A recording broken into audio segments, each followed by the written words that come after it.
Chairman Harry Lawson Agbanu. Yes, sir. My honor and pleasure to welcome you to the Ministry of Education, Vice Chancellor Kwekumensa Mauto, and other very distinguished representatives of the University of Professional Studies Council, as acknowledged by our PRO. Warmly welcome. And then my professional expert, Uncle Kwesi Ajiman, and Chamber of Commerce. You see, UPSA, you have a very unique council, eh? You have a very unique council. So my will be to do one of two things with your indulgence. Administer the official oath first. Second, administer the oath of secrecy. Then three, attempt to make some remarks as I congratulate you, and then we hear from Chairman, and we have a group photograph, and the session would come to an end. If that pleases you, we can rise now for me to administer the oath. After I, your name, and then we continue with the official oath. If you want us to be very strict with the law, as we should, those of you who want to do solemn affirmation, you don't need to hold the Bible or the Quran. You can solemnly affirm. And I see that you are very religious. You are all swearing by your respected faith books of the Bible and Quran where need be. So, official oath. I, do in the name of the Almighty God swear that I will at all times well and truly serve the governing council of the University of Professional Studies, Accra, and the Republic of Ghana, in the office of, and that I would uphold, preserve, protect, and defend the council, as by law established. So help me God. Thank you. So we take the second oath. I, holding the office of the University of Professional Studies, Accra, Governing Council, do in the name of the Almighty God swear that I will not directly or indirectly communicate or reveal to any person any matter which shall be brought under my consideration or shall come to my knowledge in the discharge of my official duties, except as may be required for the discharge of my official duties, or as may be specially permitted by law. So help me God. Congratulations. Thank you. So you sign the oath of official oath of secrecy. Keep your personal copies and file same with the Ministry of Education, maybe through the Director of the Tertiary Education Commission, Professor Jinapo, who is supporting me to undertake this activity. Chairman, I should now, on behalf of President Dr. Harry Agbanu and the other members of your council, convey to you on behalf of President Mahama his hearty congratulations and best wishes as chair and members of council. At least we know your former role as former president of the University Teachers Association of Ghana, I should particularly commend UTAC for the principled position you have taken against a national ill, which is galamsey, and don't let the change in government water down your desire and strength to ask that right be done, and that government must be responsive to responding adequately and sufficiently to resolving that crisis in our country of galamsey. So I want to commend UTAC for a very principled position and encourage you to continue the advocacy. Don't give up and don't abandon it because there's been a change in government, because you believe that it is wrong. It was wrong yesterday and it's wrong today. We cannot have a society which cannot boast of the protection and preservation of its water bodies and livelihood, particularly even when this matter is affecting the cocoa sector, which is the bone and strength of our national economy by way of foreign exchange earnings, even support to farmers. With the same strength, I trust that you bring your leadership and experience to bear on the challenges confronting the University of Professional Studies. And you are so privileged that on your council, we have the Institute of Chartered Accountants, we have the Ghana Chamber of Commerce, you have GTEC, the regulator, and you know that you have a task to help this country address its growing unemployment. And I want to encourage you, Chairman of Council, and Malta, the Vice Chancellor, entrepreneurship training and education must be your new primary focus. How do we train new generation of Ghanaians who are not just trained for the world of jobs, but can initiate and create their own jobs, given that government itself can give some support for those of them who want to start with incubators and to grow the small medium enterprises in our country, to support President Mahama in his research agenda and resetting UPSA to continue to deliver globally relevant programs and expanding opportunities for professional development, strengthening industry linkages, and fostering a culture of ethical leadership among students.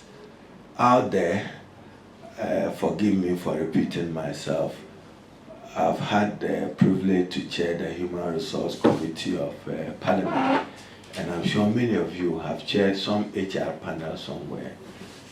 There is general complaint about the quality of some of our graduates.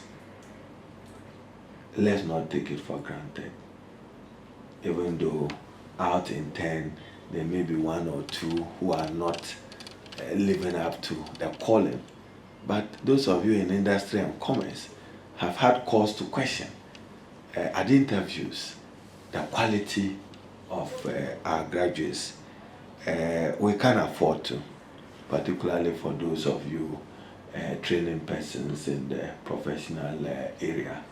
So I look forward to a harmonious working relationship between Council, the Vice Chancellor, and other members of Council.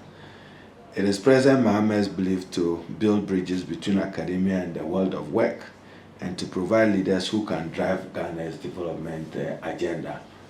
And again, publicly and nationally, there are questions that, are our universities producing men and women to meet the future needs of our country? And are they producing men and women who will respond to the immediate manpower needs of our country? Whilst government works towards a blueprint, it's important that you prepare graduates not just for the job market, but they create jobs, as I have said. There are new areas of artificial intelligence, sustainability and green economy, redefining professions. What will be the role of the University of Professional Studies? I trust that you would situate it and reposition it as an institution of excellence and impact. Chairman, I'll conclude by just sharing this, which happened in my previous career. At a time when J.E.A. Mills was then president, before UPSA was legislated upon, and I just want to tell you that people have interest in what happens to UPSA. I was then a young minister when Kandapa then, so he was at the other side of the politics in opposition, I was in government. I was the one he handed over your bill to make a strong position for cabinet to support IPS being redefined as a professional institute those days. And with pride and honor today, we appreciate the enormous contribution you have made to the development of professionals in Ghana, notwithstanding the challenges we go through. A week or two ago, I got another important call from a former chair of your council, and they're all concerned. In fact, one, I'm his nephew, I won't give you the name yet. He said, "You young man of a minister, Haruna, what's happening to UPSA?" I don't have the facts at the time. I had just been named as minister. So let me end here congratulating you and assuring you that you are very capable men and women who can reposition IPS as Ghana's professional training of excellence institution. We all come in and out there for our political purposes. And I'm sure maybe chairman is not even aware. In my early life, I'm still a member of the IPS faculty. I used to teach contract commercial law in IPS between 2002 and 4. If I ran out of cash in my poverty, then I'll drive there with my struggling pickup, no battery, no fuel to go to the university. So on that note, Chairman, I'll hear you now. Thank you. Yeah, we'll hear from Chairman. Thank you very much, Honorable Minister. Honorable Minister, officials of the Ministry of Education, DG of the Tech, who reminded me some few weeks ago that I was his TA. I didn't even know.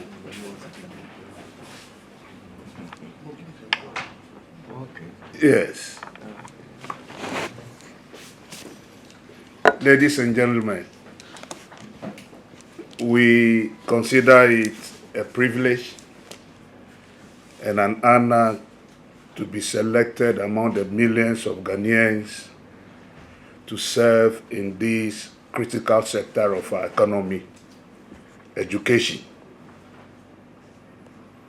We intend not to disappoint ourselves, let alone to disappoint you and therefore the President. Honorable, we are aware, you are aware from a humble beginning of UPSA,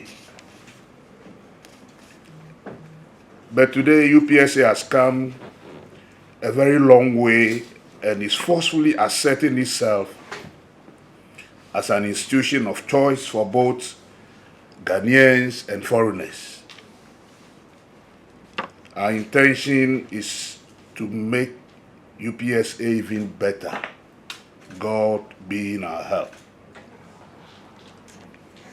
In spite of the numerous problems confronting the institution, We are determined to work collaboratively to be able to resolve these issues so UPSA can make a forward march with a certain determination. For your information, Honorable Minister, UPSA will be 60 years this year. And so it must be seen as such by fostering inclusivity, academic freedom, freedom of speech, and following basic rules that do not discriminate based on any other consideration but merit.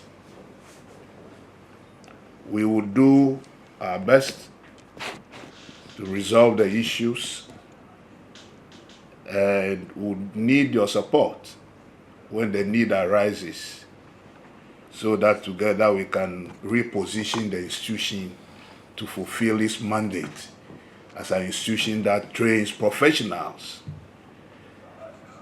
It will be a worry if we train professionals as an institution and we ourselves do not take ethics seriously. On that note, we want to thank you, and our salute to the President for the confidence reposed in us. Thank you very much. Chair, just to take note, the other government nominee would be a female, and I just have to walk through due process in consultation with the President and the Council of State. But the President have asked me to observe the gender-sensitive representation on the Council. So at an appropriate day, we'll swear in one other person who would be female, sex defined by the Supreme Court of the United Kingdom as female. So I'll share the CV later on. And I've had to deal with two of those issues with the University of Cape Coast Council, where Benjamin Donko is unwell, and the other one I'm engaged in some consultation, but be assured that your other rep who will join you subsequently would be a female. I may share the name with you even probably before you leave, but I have to walk through due process and get it done. So I want to congratulate you once more and trust that you walk high the two pillars of academic rigor and professional excellence, which is what defines the University of Professional Studies. So thank you very much.